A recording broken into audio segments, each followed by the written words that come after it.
Hello dear student, welcome back to Ligade Patil IIT Academy. Myself Jay Prakash Singh, your chemistry teacher. और हम लोग पढ़ रहे हैं बहुत ही इंपॉर्टेंट चैप्टर केमिस्ट्री का केमिकल बॉन्डिंग। और कल हमने केमिकल बॉन्डिंग स्टार्ट किया था और कल हमने खत्म किया था वैलेंस इलेक्ट्रॉन और वैलेंसी पे। आई थिंक आपको वहां तक क्लियरिटी आ गई होगी कि हमें क्या पढ़ना है। हमें बताया था आपको कि केमिकल बॉन्डिंग क्या होता है, किस एटम का पढ़ना है, किस एटम का नहीं पढ़ना है। तो हमने लास्ट लेक्चर स्टार्ट लोगों ने खत्म किया था वैलेंसी तक। तो वैलेंसी और वैलेंस इलेक्ट्रॉन, तो उसी से रिलेटेड हम प्रॉब्लम पढ़ेंगे। कुछ क्वेश्चन पूछते हैं एनसीईआरटी और आप एमपीएससी की बुक सॉल्व करेंगे, महाराष्ट्र बोर्ड की बुक सॉल्व करेंगे तो आपको मिलेगा। तो हम लोग पढ़ेंगे, यहाँ पे एक साइंटिस्ट थे जिनके नाम पे हम लोग पढ़ेंगे लेविस डॉट और cross structure.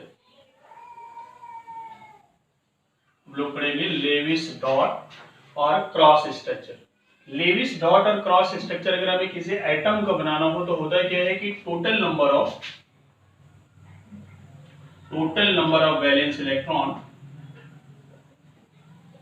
Total number of valence electron represent around an atom by dot और क्रॉस। देखिए स्टूडेंट, हमें क्या करना है कि अगर हमें पूछा जाता है कि लेविस डॉट स्ट्रक्चर पर्टिकुलर किसी एटम का बनाना है, आप कैसे बनाओगे? तो देखो यहाँ पे हमने लिखा है कि total number of valence electron represent around an atom by dot और क्रॉस, उसको हम लोग क्या बोलेंगे? Lewis dot structure. अब वैलेंस इलेक्ट्रॉन आपको पता है कि वैलेंस इलेक्ट्रॉन कल हमने पढ़ा था, क्या होता है? Total number of electron present in outer most shell is called valence electron. उसी इलेक्ट्रॉन को हमें रिप्रेजेंट करना है कहां पे? उसके अराउंड या उसके सराउंडिंग में। आप क्या करना है? डॉट या क्रॉस से आप रिप्रेजेंट करेंगे, वो क्या हो जाएगा? Lewis dot structure. जैसे एग्जांपल, एटॉमिक नंबर कितना होता है? 8। देन कॉन्फ़िगरेशन करेंगे 1s2 2s2 2p4। Then what is the valence electron? हमने बताया था आपको कि वैलेंस इलेक्ट्रॉन क्या होता है, इसका कितना होगा वैलेंस इलेक्ट्रॉन? वैलेंस इलेक्ट्रॉन किसको बोलते थे? जो इसके आउटर मोस्ट सेल में जो इलेक्ट्रॉन प्रेजेंट होगा, this is the valence electron. तो देखो n equal to 2 n equal to 2 है, तो कौन सा इलेक्ट्रॉन है? Valence electron. ये वैलेंस सेल है। वैलेंस सेल में जो इलेक्ट्रॉन प्रेजेंट होता है उसको कौन क्या बोलते हैं? Valence shell electron.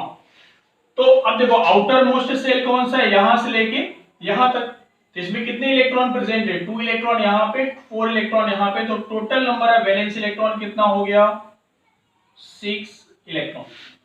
अगर अब इसका हमें लेविस डॉट स्ट्रक्चर बनाना हो तो क्या करेंगे? हमने क्या लिखा है? Total number of valence electron represent around an atom by dot और क्रॉस, तो उसको क्या बोलेंगे? Lewis dot structure. जैसे ऑक्सीजन का आप सिंबल बना लीजिए, फिर कितने वैलेंस इलेक्ट्रॉन है? 6।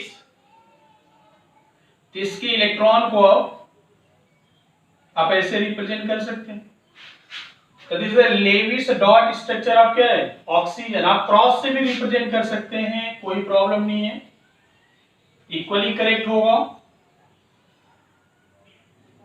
इक्वली करेक्ट होगा। आप इसको क्रॉस से भी रिप्रेजेंट कर सकते हैं, डॉट से भी रिप्रेजेंट कर सकते हैं। तो लेविस डॉट स्ट्रक्चर बनाने का यही तरीका है कि जो उसका वैलेंस इलेक्ट्रॉन होगा, उस वैलेंस इलेक्ट्रॉन को उस एटम के चारों तरफ सराउंडिंग में आप करो, क्या करो? रिप्रेजेंट कर दो। तो उसको क्या बोलेंगे? Lewis dot structure. आपको बोर्ड के एग्जाम में पूछा जाता है कि draw the Lewis dot structure of the oxygen, nitrogen, जो भी एलिमेंट दिया होगा उसका लेविस डॉट स्ट्रक्चर। तो उसके लिए क्या चाहिए आपको? उसका एटॉमिक नंबर और उसका कॉन्फ़िगरेशन। कॉन्फ़िगरेशन आएगा तभी आप क्या निकाल पाओगे?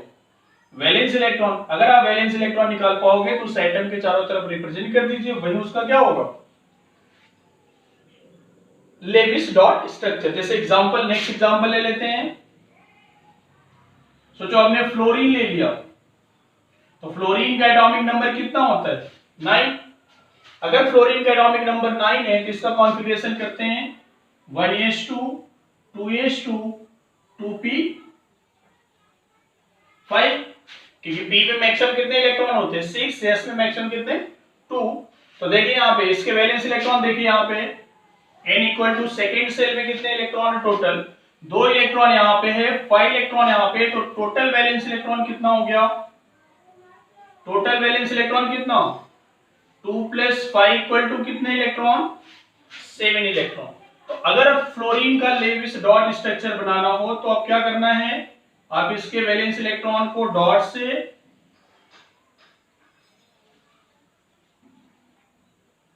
या फिर क्रॉस से रिप्रेजेंट कर सकते हैं। दोनों क्या होंगे? इक्वली करेक्ट होंगे। बहुत अच्छे से ध्यान से समझ लीजिए। देखिए यहां पे फ्लोरीन का क्या हो गया, लेविस डॉट स्ट्रक्चर। सिमिलरली अगर आपसे पूछता है हाइड्रोजन,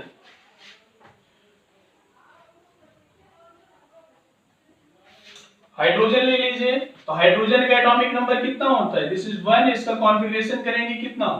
1 1s1 हो गया। तो वैलेंस इलेक्ट्रॉन कितना हो गया इसका? वैलेंस इलेक्ट्रॉन कितना हो गया इसका? 1। अगर इसका वैलेंस इलेक्ट्रॉन 1 हो गया तो आप इसके रिप्रेजेंटेशन की बात करेंगे, लेविस डॉट स्ट्रक्चर क्या होगा? हाइड्रोजन पे क्या लिखेंगे? डॉट एक दे देंगे, या फिर हाइड्रोजन पे क्या करेंगे? Cross. This is very easy how to draw the Lewis dot structure. I think हमें समझ लग रहा है कि आप कर पाओगे, क्योंकि आपको क्या आना चाहिए इसमें? उनका कॉन्फ़िगरेशन, और सबसे इंपॉर्टेंट क्या है उसका? Valence electron. तो अगर आपको वैलेंस इलेक्ट्रॉन मिल जाएगा तो आप लेविस डॉट स्ट्रक्चर बना लोगे। तो ठीक है, इस टॉपिक में कुछ प्रॉब्लम आते हैं, आपको बुक में होंगे, एनसीईआरटी में भी है, उस प्रॉब्लम को देख लीजिएगा। कहीं पे भी प्रॉब्लम मिलेगा लेविस डॉट स्ट्रक्चर पे तो आप इजीली कर सकते हैं। आगे भी पढ़ा जाएगा, ऐसा नहीं कि ये बोर्ड का ही, नीट में भी आता है, जेई में भी आता है कि लेविस डॉट स्ट्रक्चर करेक्ट क्या होगा किसी मॉलिक्यूल का। तो अभी पर्टिकुलर हम एटम की बातें कर रहे हैं, बाद में मॉलिक्यूल की भी बातें करेंगे। हम कम बैक करते हैं केमिकल बॉन्ड पे। अब केमिकल बॉन्ड बनता कैसे है? तो केमिकल बॉन्ड बनाने के टाइम दो साइंटिस्ट थे जिन्होंने उसके लिए रूल दिया था, उन्होंने उसके लिए हाइपोथेसिस दिया था कि केमिकल बॉन्ड क्यों बनेगा। तो सबसे पहले हम आपको बता देते हैं कि उस रूल के बारे में हमें पढ़ना है। और कोई एटम कंबाइन इसलिए करेगा ड्यू फॉर गेनिंग स्टेबिलिटी। अगर देखिए पीरियोडिक टेबल में आपको थोड़ा सा पढ़ाया गया होगा कि एटम वही स्टेबल होता है जिनके ऑक्टेट में क्या हो, जिनके आउटर मोस्ट सेल में कितने इलेक्ट्रॉन हो? 8 इलेक्ट्रॉन। तो अगर किसी एटम के आउटर मोस्ट सेल में 8 इलेक्ट्रॉन होगा, अगर ऑक्टेट कंप्लीट किया होगा तो एटम क्या रहेगा? स्टेबल रहेगा। तो वही स्टेबिलिटी गेन करने के लिए, वही स्टेबिलिटी गेन करने के लिए वो पर्टिकुलर किसी दूसरे एटम से क्या करेगा? कंबाइन करेगा। जब कंबाइन करेगा तो दोनों के बीच में बॉन्ड का फॉर्मेशन हो, और वही बॉन्ड क्या बोलता है? केमिकल बॉन्ड बनता है। तो वहां पे कैसे कंबाइन करेगा, क्या प्रोसेस होगा, कैसे फॉर्मेशन ऑफ बॉन्ड होगा, तो इस सारी चीजों को डिटेल, इस सारी चीजों को कॉम्बिनेशन कैसे करेगा नहीं करेगा, इन सारी चीजों को जो प्रिंसिपल है, जो थ्योरी है, दो साइंटिस्ट ने मिलकर दिया था, जिस साइंटिस्ट का नाम है लेविस एंड कोजल। तो यहां पे लिख लेंगे Levi's causal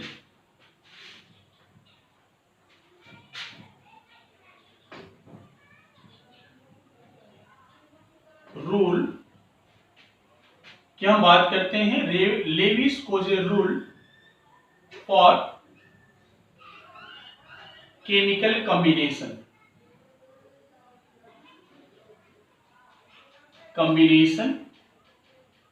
of atom. Lewis Kossel rule की बात करेंगे कि इन्होंने कौन सा रूल दिया होगा, कैसे बनाया होगा। तो इनके अकॉर्डिंग हमें पढ़ना है कि इनका ये जो लेविस कोजल है, इनका क्या रूल है, और how to form the chemical bond, और एक एटम दूसरे एटम से कंबाइन होकर कैसे बॉन्ड मॉलिक्यूल बनाता है, और कैसे वहां पे बॉन्ड का फॉर्मेशन होगा, और किस टाइप के बॉन्ड होंगे। धीरे धीरे धीरे धीरे हम लोग पढ़ेंगे, अभी स्टार्ट करेंगे। तो सबसे पहले है कि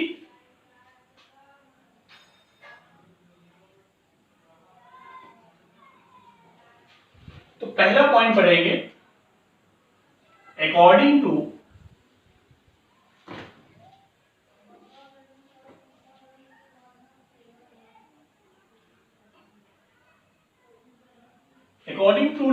Lewis Kozel, according to Lewis Kozel, during the formation of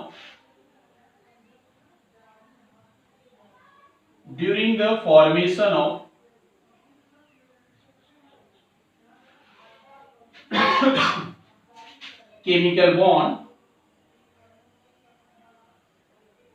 during the formation of chemical bond, atom combine together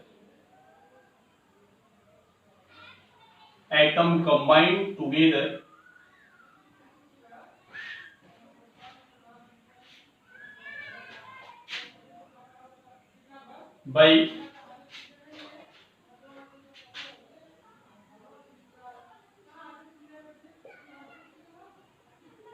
gaining of electron,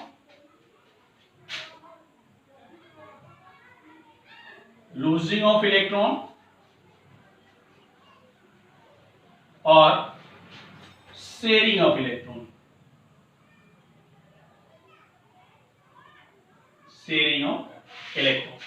देखिए अकॉर्डिंग टू लेविस और कोजेल, जब कोई एटम, लेविस और कोजेल ने बताया कि जब कोई एटम एक दूसरे एटम से कंबाइन होकर के केमिकल बॉन्ड का फॉर्मेशन करेगा, तो फॉर्मेशन के टाइम वो एटम क्या करेगा, या तो एटम क्या करेगा, gaining of electron means electron gain कर सकता है, या फिर क्या कर सकता है, इलेक्ट्रॉन लूज कर सकता है, अपने एक इलेक्ट्रॉन को लूज करेगा। दूसरा ये है कि नेक्स्ट वन है, या तो फिर क्या कर सकता है, शेयरिंग ऑफ इलेक्ट्रॉन, एक एटम दूसरे एटम के एक इलेक्ट्रॉन से शेयरिंग कर ले, दो इलेक्ट्रॉन की शेयरिंग कर ले, तीन इलेक्ट्रॉन की शेयरिंग कर ले, शेयरिंग कर सकते हैं, या फिर इलेक्ट्रॉन ही लूज कर दे, इलेक्ट्रॉन छोड़ दे, इलेक्ट्रॉन निकाल दे अपने आउटर मोस्ट शेल से, या फिर क्या हो सकता है, दूसरे का इलेक्ट्रॉन अपने पास रख ले। तो ये तीन मेथड है, तीन प्रोसेस है जिससे किसका फॉर्मेशन होगा, केमिकल बॉन्ड का। तो there are three process to form the chemical bond, कि कोई एटम दूसरे एटम से कैसे कंबाइन होगा। और ये सारे प्रोसेस क्यों हो रहा है, ये सारे प्रोसेस हो रहा है कि भाई एटम को स्टेबल होना है, और एटम स्टेबल कब होगा, जब उसके आउटर मोस्ट में कितने इलेक्ट्रॉन होंगे, 8 इलेक्ट्रॉन, मींस वो क्या कंप्लीट किया होगा, ऑक्टेट। अगर ऑक्टेट कंप्लीट किया होगा तभी क्या होगा, स्टेबल। अगर ऑक्टेट कंप्लीट नहीं है तो क्या होगा, लेस स्टेबल होगा। तो लेस स्टेबल है तो अनस्टेबल हो, सॉरी लेस स्टेबल से मोर स्टेबल होने के लिए वो क्या करेगा, कंबाइन करेगा। कंबाइन करने के साथ क्या करेगा, इलेक्ट्रॉन गेन करेगा, या फिर लॉस करेगा, इलेक्ट्रॉन लूज करेगा, या फिर शेयरिंग करेगा। तो तीन मेथड है जिससे क्या करेंगे, इलेक्ट्रॉन सॉरी क्या करेगा, केमिकल बॉन्ड का फॉर्मेशन होगा। सेकेंड पॉइंट जो पहले से हम लोग पढ़ चुके हैं, कल हमने पॉइंट लिखा भी था कि ठीक है भाई, अब गेनिंग ऑफ इलेक्ट्रॉन हो गया, लूजिंग ऑफ इलेक्ट्रॉन हो गया, शेयरिंग ऑफ इलेक्ट्रॉन हो गया। तो एक एटम के पास तो बहुत सारे इलेक्ट्रॉन होते हैं, तो which electron is going to donate, which electron going to sharing, which electron going to lose, मतलब कौन सा इलेक्ट्रॉन होगा जो लूज करेगा या फिर किसको गेन करेगा, और किसको पर्टिकुलर वो शेयरिंग करेगा किस इलेक्ट्रॉन से। तो देखेंगे यहाँ पे ओनली सबसे इंपॉर्टेंट पॉइंट ये है, only valence electron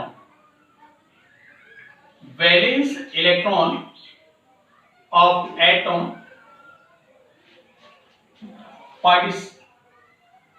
participate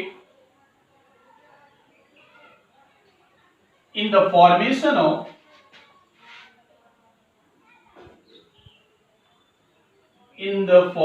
of chemical bond। ठीक है भाई, तो अभी तो देखो यहाँ पे फंडा क्लियर हो गया। अब क्या क्लियर हो गया कि भाई अब एटम को केमिकल बॉन्ड बनाना है, एटम को स्टेबल होना है, ऑक्टेट कंप्लीट करना है, तो तीन मेथड है, या तो क्या करे, गेन करे इलेक्ट्रॉन, या तो फिर क्या करे, लूज करे, या फिर क्या करेगा, शेयरिंग करेगा।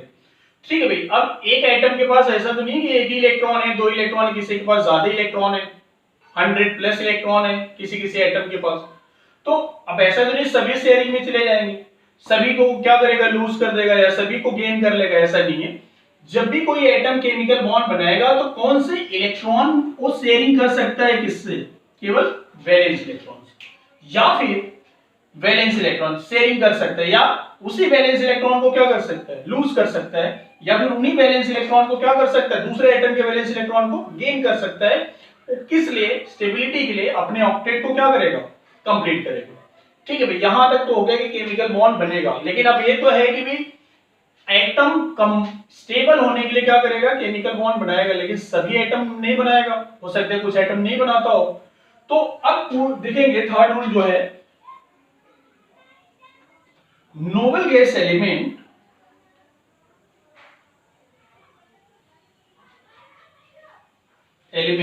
ड्यू टू कंप्लीट ऑक्टेट,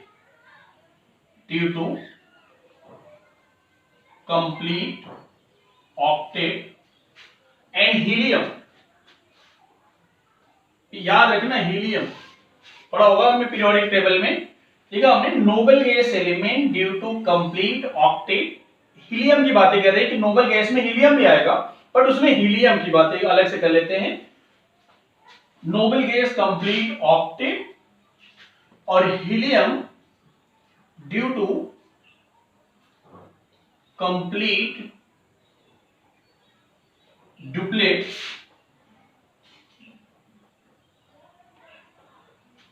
अब देखिए नोबल गैस जो एलिमेंट है helium, neon, argon, krypton, xenon, radon, उनके आउटर मोस्ट सेल में आप कॉन्फ़िगरेशन करेंगे तो आपको 80 इलेक्ट्रॉन मिलेगा। और हीलियम एक ऐसा एलिमेंट है पीरियोडिक टेबल में जिसके ऑक्टेट में कितने इलेक्ट्रॉन आएंगे? 2 इलेक्ट्रॉन। आउटर मोस्ट सेल में 2 इलेक्ट्रॉन, तो भी स्टेबल होता है। तो noble gas element due to the complete octet and helium due to complete duplet it is stable. It's stable. अगर सोचिए अगर ये स्टेबल है हीलियम, अगर सोचिए नोबल गैस एलिमेंट अगर स्टेबल है तो क्या किसी से पार्टिसिपेट, क्या किसी से बॉन्डिंग करने जाएगा? क्या इसको जरूरत है बॉन्ड करने की, किसी से शेयरिंग करने का, किसी को डोनेट करने का, या किसी के साथ किसी के इलेक्ट्रॉन को गेन करना? नहीं, क्योंकि एटम स्टेबल है। हम गेनिंग, लूजिंग और शेयरिंग क्यों कर रहे हैं? ऑक्टेट कंप्लीट करने के लिए। अगर ऑक्टेट कंप्लीट है तभी वो क्या रहेगा? स्टेबल।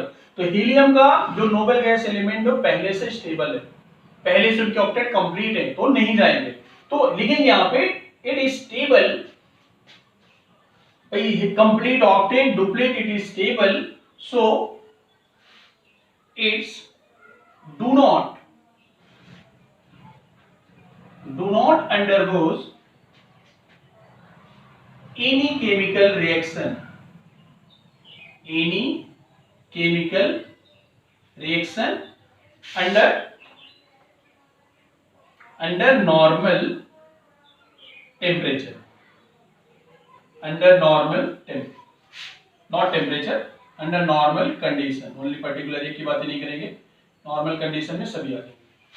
तो देखिए यहाँ पे इस पॉइंट तक हमने डिस्कस कर लिया कि भाई लेविस कोजेली केमिकल बॉन्ड फॉर्मेशन के लिए उन्होंने अपना थियरी दिया था। तो थियरी ये दिया कि कोई एटम को अगर स्टेबल होना है 80 इलेक्ट्रॉन चाहिए तो दूसरे एटम से बॉन्ड फॉर्म करेगा, दूसरे एटम से कंबाइन करेगा, और कंबाइन करने का तरीका क्या होगा? गेन ऑफ इलेक्ट्रॉन होगा, लॉस ऑफ इलेक्ट्रॉन होगा, शेयरिंग ऑफ इलेक्ट्रॉन होगा। और वो जो इलेक्ट्रॉन होगा, जो शेयरिंग है, गेनिंग है, लॉसिंग है, वो सारे एटम को इलेक्ट्रॉन कहां से जाएंगे? केवल वैलेंस इलेक्ट्रॉन। बिकॉज एटम में तो बहुत सारे इलेक्ट्रॉन है, पर्टिकुलर एटम में 10-10 इलेक्ट्रॉन है, किसी में 10 है, 15 है, ऐसे आप 100 प्लस तक जाएंगे, 112, 130 तक जाएंगे। तो लेकिन वहां पे बहुत सारे इलेक्ट्रॉन, सभी इलेक्ट्रॉन पार्टिसिपेट नहीं करेंगे। कौन सा इलेक्ट्रॉन पार्टिसिपेट करेगा? Valence electron. दूसरा कि थर्ड पॉइंट है कि अब भाई सभी इन पीरियोडिक टेबल जरा बहुत सारे एलिमेंट है, तो सभी एलिमेंट तो नहीं जाएगा बॉन्डिंग के लिए। कुछ एलिमेंट ऐसे भी होंगे एक्सेप्शनल जो स्टेबल होंगे। तो उसमें कौन से स्टेबल होते हैं? Noble gas. और एटम की स्टेबिलिटी हम उनके ऑक्टेट कंप्लीट से फाइंड आउट करेंगे। अगर ऑक्टेट कंप्लीट है तो स्टेबल होगा, ऑक्टेट कंप्लीट नहीं है तो क्या होगा? Less stable. तो लेस स्टेबल है तो कंप्लीट करने के लिए इस प्रोसेस को फॉलो करेगा। ठीक है, तो यहां तक देख लीजिए। और 4 rule number 4 is also very very important. ठीक है, अब रूल नंबर 4 में क्या है? Hydrogen and lithium, very very important है। Hydrogen and lithium also form duplet. ठीक है भाई, हाइड्रोजन पूरी पीरियोडिक टेबल में नोबल गैस एलिमेंट छोड़ करके उसके बाद दो ही गैस एलिमेंट है, हाइड्रोजन और लिथियम। अगर उनके आउटर मोस्ट सेल में कितने इलेक्ट्रॉन हो जाए? 2 इलेक्ट्रॉन। अगर 2 इलेक्ट्रॉन हो जाएगा तो एटम क्या हो जाएगा? स्टेबल। हाइड्रोजन और लिथियम के लिए 8 इलेक्ट्रॉन होना जरूरी नहीं है, उसके आउटर मोस्ट में कितने इलेक्ट्रॉन होने चाहिए? 2 इलेक्ट्रॉन हो जाए तो क्या होगा? स्टेबल होगा। मींस नोबल गैस एलिमेंट के हीलियम को छोड़ के सभी जितने एलिमेंट है उसका ऑक्टेट कंप्लीट हो तो स्टेबल है, और हीलियम डुप्लेट फॉर्म किया है तो भी स्टेबल है। चौथा है कि हाइड्रोजन और लिथियम जो है इनके आउटर मोस्ट सेल में अगर 2 इलेक्ट्रॉन वो गेन करके लूज करके अगर 2 इलेक्ट्रॉन आ जाते हैं स्टेबल, तो लिख लेंगे आप hydrogen and lithium also form duplet and it is stable. It's क्या होगा यहां पे? स्टेबल होगा। इस फॉर्म में क्या होगा? स्टेबल होगा। तो हाइड्रोजन और लिथियम अगर उसकी 2 इलेक्ट्रॉन आउटर मोस्ट में आएंगे तो क्या होगा? स्टेबल होगा। Types of bond, types of bond.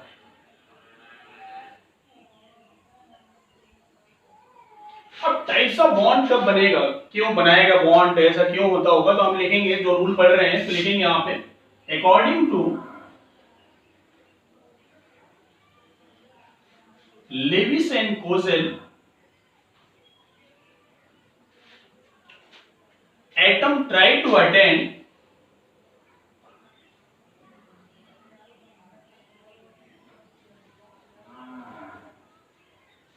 atom try to attain noble gas configuration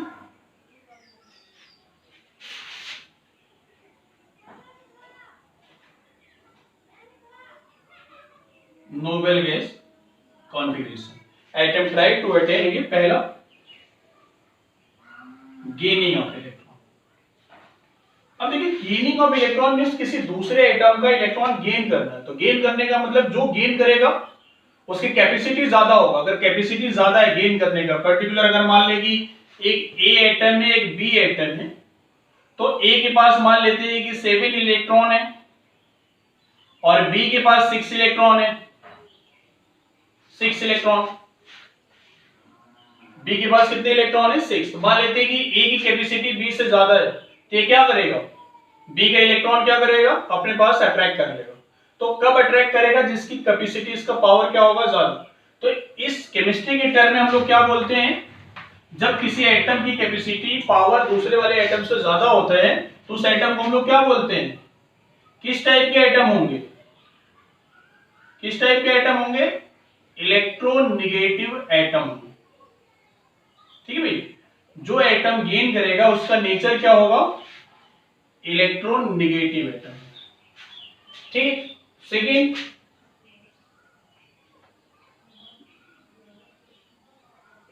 losing of electron की बात। अब लूजिंग ऑफ इलेक्ट्रॉन में जिसकी कैपेसिटी कम था, बी जैसे ले लिया आपने, उसकी भी कैपेसिटी कम है, तो कौन इलेक्ट्रॉन डोनेट करता है, आपने पीरियोडिक टेबल में पढ़ा होगा कि इलेक्ट्रोपॉजिटिव नेचर बढ़ता है घटता है, इलेक्ट्रोनेगेटिव नेचर, ये सारी चीजें पढ़ा है। तो आप देखते हैं कि जो एस ब्लॉक के एलिमेंट इलेक्ट्रोपॉजिटिव नेचर और सोडियम पे पॉजिटिव चार्ज आता है, तो जो लूजिंग ऑफ इलेक्ट्रॉन होगा, जो एटम इलेक्ट्रॉन लूज करेंगे उसका बिहेवियर कैसा होगा, इलेक्ट्रो पॉजिटिव एटम, और इसको रिप्रेजेंट कर लेते हैं अपन ईपी से। और थर्ड देख लेते हैं, थर्ड क्या है, शेयरिंग ऑफ इलेक्ट्रॉन। अब शेयरिंग ऑफ इलेक्ट्रॉन की बातें करें तो शेयरिंग ऑफ इलेक्ट्रॉन हो सकता है कि दोनों की इलेक्ट्रोनेगेटिविटी सेम हो। शेयरिंग तब होगा जब दोनों की कैपेसिटी क्या हो, सेम। तो हो सकता है इक्वल इलेक्ट्रोनेगेटिव या फिर इक्वल क्या होगा, इलेक्ट्रोपॉजिटिव होगा, तभी क्या होगा, शेयरिंग ऑफ इलेक्ट्रॉन होगा। बट इलेक्ट्रोपॉजिटिव वाली बनाती नहीं, तो क्या लिखेंगे, इक्वल इलेक्ट्रोनेगेटिविटी। तो आप लिख लेंगे कि शेयरिंग ऑफ इलेक्ट्रॉन का मतलब क्या है कि इक्वल क्या होगा, इलेक्ट्रो नेगेटिविटी। तो देखिए यहां पे अब हमें केमिकल बॉन्ड का फॉर्मेशन करना है। धीरे धीरे हम लोग अब न्यू बेस अब स्टार्ट कर रहे हैं, बेस बना रहे हैं कैसे केमिकल बॉन्ड बनेगा। तो केमिकल बॉन्ड बनाने के लिए थ्योरी दिया था दो साइंटिस्ट ने, लेविस एंड कोजेल ने। लेविस और कोजेल बोल रहे थे कि भाई कोई भी एटम तभी स्टेबल होगा जब उसके आउटर मोस्ट सेल में कितने इलेक्ट्रॉन होंगे, 8 इलेक्ट्रॉन, तो स्टेबल होगा। उसी को ऑक्टेट रूल भी बोलते हैं कि यही ऑक्टेट रूल है। और फिर उसके बाद वो अगर उसके पास 8 इलेक्ट्रॉन नहीं है तो एटम क्या करेगा, इलेक्ट्रॉन लेगा। उसके 3 प्रोसेस थे, शेयरिंग, गेनिंग और शेयरिंग का, गेनिंग का और फिर उसके बाद लूजिंग का। इस पर्टिकुलर प्रोसेस से इलेक्ट्रॉन क्या करेगा, एटम क्या करेगा, इलेक्ट्रॉन गेन करेगा और उससे स्टेबल होगा। तो अब उसके बाद हम पढ़ लेंगे भाई attain the noble gas configuration, gaining of electron. तो कौन से एटम होंगे जो इलेक्ट्रॉन गेन करेंगे, जिनकी इलेक्ट्रोनेगेटिविटी क्या होगा, ज्यादा। सेकेंड लूजिंग ऑफ इलेक्ट्रॉन, जिसकी इलेक्ट्रोनेगेटिविटी कम होगा, जिनकी डोनेट करने की टेंडेंसी ज्यादा होता है, वो क्या करेंगे, लूज करेंगे। शेयरिंग ऑफ इलेक्ट्रॉन मींस अगर दोनों एटम की इलेक्ट्रोनेगेटिविटी सेम होगा, अगर पावर दोनों का सेम होगा, कैपेसिटी दोनों का सेम होगा, तभी वो क्या करेंगे, शेयरिंग करेंगे। This is sharing of electron. तो 3 प्रोसेस है for formation of chemical bond for a atom और बिकम स्टेबल। कि किसी भी एलिमेंट को स्टेबल होना है तो there are 3 process, gaining of electron, losing of electron और शेयरिंग ऑफ इलेक्ट्रॉन, जिससे वो एटम क्या करेगा, स्टेबल हो जाएगा। इसके आगे पढ़ते हैं कि भाई अब दो एटम कंबाइन होंगे तो वहां पे किसका फॉर्मेशन होगा, बॉन्ड का हमने बात की। तो ऐसा तो नहीं है कि सभी बॉन्ड एक ही टाइप के होंगे, इलेक्ट्रोनेगेटिव होगा, इलेक्ट्रोपॉजिटिव होगा या सेम होंगे। तो किस टाइप के बॉन्ड बनेंगे, बॉन्ड की बात करें कि एटम डिफरेंट टाइप के, एक इलेक्ट्रोनेगेटिव एटम, एक इलेक्ट्रोपॉजिटिव एटम है, तो कौन सा एटम कंबाइन करके किस टाइप के बॉन्ड बनाएंगे। There are three types of bond. तो अगर हम देखें यहाँ पे, देखिए अगर पहला देख लेते हैं कि अगर कोई इलेक्ट्रोनेगेटिव एटम इलेक्ट्रोपॉजिटिव एटम से कंबाइन करता है, ध्यान समझना भाई, इलेक्ट्रोनेगेटिव एटम इलेक्ट्रोपॉजिटिव एटम से कंबाइन कर रहा है, तो वहां पे जो बॉन्ड का फॉर्मेशन होगा उस बॉन्ड के फॉर्मेशन को बोलते हैं आयनिक बॉन्ड। अगर एक इलेक्ट्रोनेगेटिव एटम एक इलेक्ट्रोपॉजिटिव एटम से कंबाइन करेगा, the name of bond, the nature of bond is called ionic bond, and this is also called, इसको और भी एक नेम देते हैं electrovalent bond. This is also called electrovalent bond. Second, अगर इलेक्ट्रोनेगेटिव एटम ही electronegative atom से combine कर जाए, हो सकता है कि दो इलेक्ट्रोनेगेटिव एटम कंबाइन कर जाए तो दोनों की इलेक्ट्रोनेगेटिविटी क्या है, सेम है। तो अगर इलेक्ट्रोनेगेटिव एटम ही इलेक्ट्रोनेगेटिव एटम से कंबाइन कर जाए, कैपेसिटी सेम, इनमें से यहां पे क्या होगा, शेयरिंग ऑफ इलेक्ट्रॉन। तो अगर यहां पे शेयरिंग ऑफ इलेक्ट्रॉन होगा तो यहां पे जो बॉन्ड का फॉर्मेशन होता है, the name of bond is covalent bond.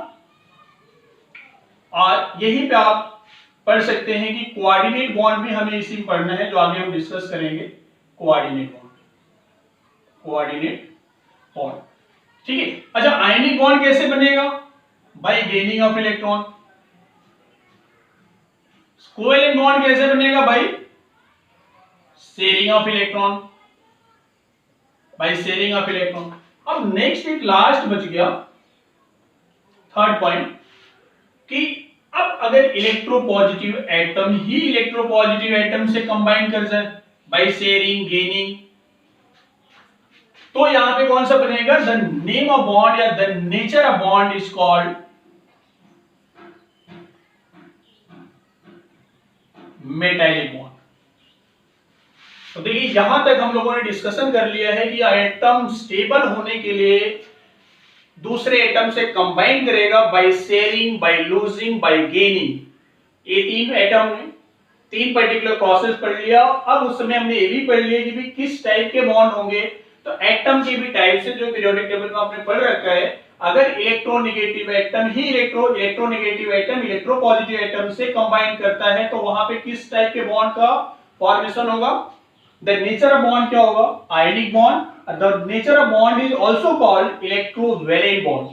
अगर दोनों एटम इलेक्ट्रोनेगेटिव एटम है तो वहां पे द नेचर ऑफ बॉन्ड क्या होगा, कोवेलेंट बॉन्ड, या फिर उससे हमें आगे पढ़ना है कोऑर्डिनेट बॉन्ड, और वहां पे कैसे बनेगा, बाय शेयरिंग ऑफ इलेक्ट्रॉन। और नेक्स्ट है, अगर दो इलेक्ट्रोपॉजिटिव एटम आपस में कंबाइन करते हैं बाय शेयरिंग तो वहां पे किस टाइप के बॉन्ड का फॉर्मेशन होगा, मेटेलिक बॉन्ड। जो यहाँ पे जो बॉन्ड मिलेगा आपको इनऑर्गेनिक केमिस्ट्री में, जब एस ब्लॉक पढ़ेंगे, पी ब्लॉक पढ़ेंगे, तो वहां पे बहुत सारे बॉन्ड दिखेंगे आपको, पढ़ाया भी जाएगा। तो there are three types of bond, ionic और इलेक्ट्रोवैलेंट बॉन्ड, कोवेलेंट बॉन्ड और मेटेलिक बॉन्ड। ये सारी चीजें हम लोग अब अलग अलग करके पढ़ेंगे। तो अब देखिए यहाँ पे इसको क्लासिफाइड कर लेते हैं कि कितने टाइप्स के बॉन्ड होते हैं। Next, classification of chemical bond.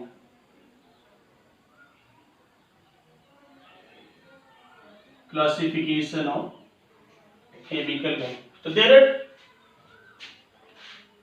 two types of bond. This is the interatomic bond and second one is the intermolecular.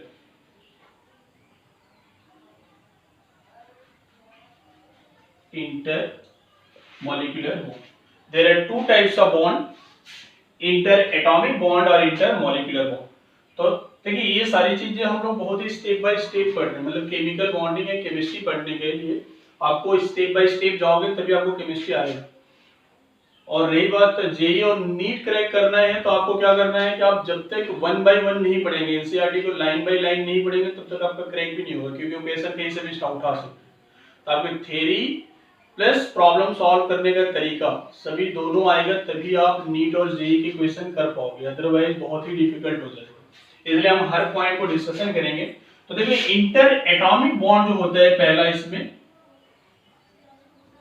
Ionic bond, ये भी आपसे क्वेश्चन पूछ सकता है कि इंटर एटॉमिक बॉन्ड के अंडर कुछ कौन सा बॉन्ड आता है, तो आप कौन सा बॉन्ड लिख सकते हैं, आयनिक बॉन्ड, या इसी को क्या बोल सकते हैं, इलेक्ट्रोवैलेंट बॉन्ड।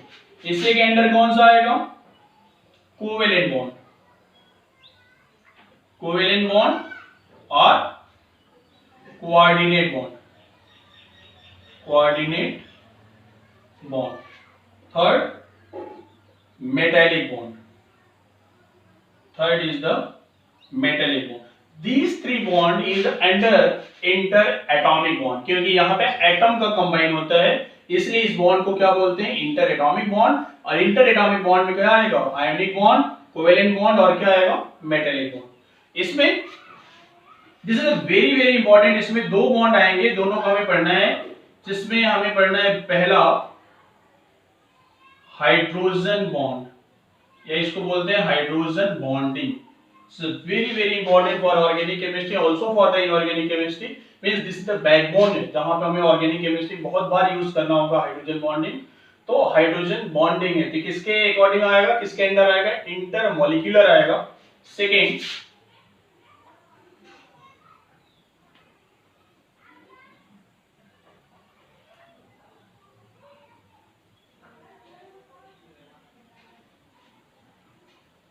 वैन डर वाल फोर्स, एक आएगा वैन डर वाल फोर्स और सेकेंड वन, सॉरी पहला आएगा हाइड्रोजन बॉन्डिंग और सेकेंड क्या आएगा, वैन डर वाल फोर्स।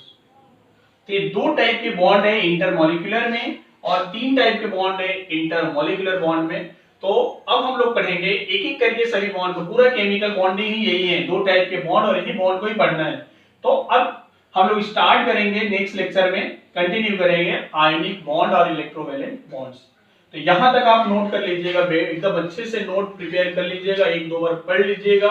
जिनके पास 11th का एनसीईआरटी होगा उसको भी पढ़ लेंगे, जो भी बुक होगा आपके पास रेफरेंस, अगर बुक किसी ने आपके सीनियर आपके घर पे अगर किसी ने दिया होगा, आप अगर खरीदने मिला, अगर मार्केट में भी नहीं अवेलेबल होगा एनसीईआरटी, तो आप ले करके या फिर किसी दूसरे से मांग के देख लीजिएगा कि केमिकल बॉन्डिंग हम लोग पढ़ रहे हैं और जो पढ़ाया जा रहा है वो करेक्ट है, और उसके बाद आपको भी समझ में आना चाहिए। पहले काम ये आपका है कि नोटबुक पे नोट करना, फिर उसके बाद उसको 2-3 बार स्टडी करना, फिर एनसीईआरटी से रिलेट करके स्टडी करना। एक उसमें जितना आज तक पढ़ाया गया उससे अगर प्रॉब्लम रिलेटेड एनसीईआरटी में उसको सॉल्व करना। 1-2 दिन में मैं आपको वर्कशीट इसका करता हूँ, आपको भेजता हूँ, तो जिससे आप उससे प्रॉब्लम वहाँ पे सॉल्व कर लीजिए। ठीक है, तो आज के लिए इतना ही, थैंक यू।